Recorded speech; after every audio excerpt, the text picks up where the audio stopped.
يعني حرفيا يا جماعة هالوصفة صارت إدمان إدمان قطر. وراح أسمعكم القرشة كيف. اسمعوا معي.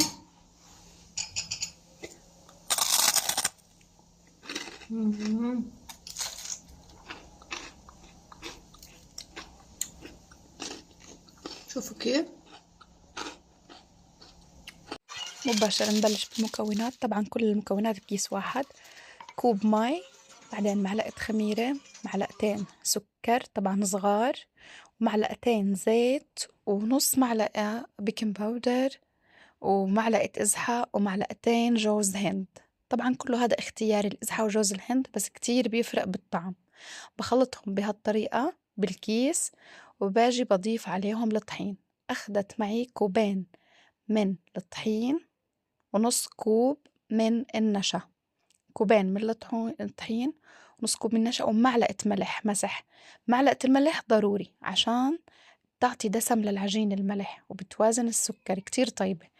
هون طلعت جامدة شوي، احتجت كمان نص كوب من المي.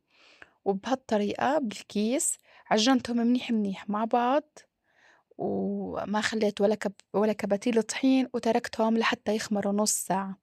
هيك خمرت. بعد ما تركتها نص ساعة وارتاحت، شايفين كيف من جوا مفتحة. بدي أحاول أحشر كل العجينة بزاوية واحدة عشان أقص أصير وأنزل بالمقلة. طلعت كل الهواء منها الزايد، وجربت وجبتهم كلياتهم لزاوية واحدة عشان أقدر أقليهم بسهولة.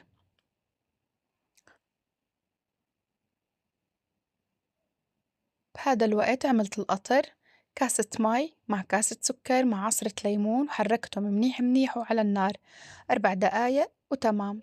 هلأ القلي، خزقت الكيس والمقص، حطيت عليه شوية زيت، وصرت أقطع وأنزل بهذا الشكل.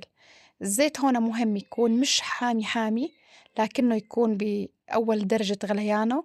بعد ما يصير أول درجة غليانه بوطيه شوي، وبكمل السوا على هذا الشكل. شايفين كيف؟ طبعا القلي مهم كتير بالعوامة. لازم زي ما قلت لكم شوي شوي تقلوا على نار واطية لحتى تطلع عندي مقرمشة هيك وبهذا اللون. حمروها 100% لحتى توصل لهون. أقل ما بتطلع بتقرش، لازم تضل تحمروا فيها على نار واطية لحتى توصل لهذا القوام. قطر. وصحة وهنا. وراح أسمعكم القرشة كيف. اسمعوا معي.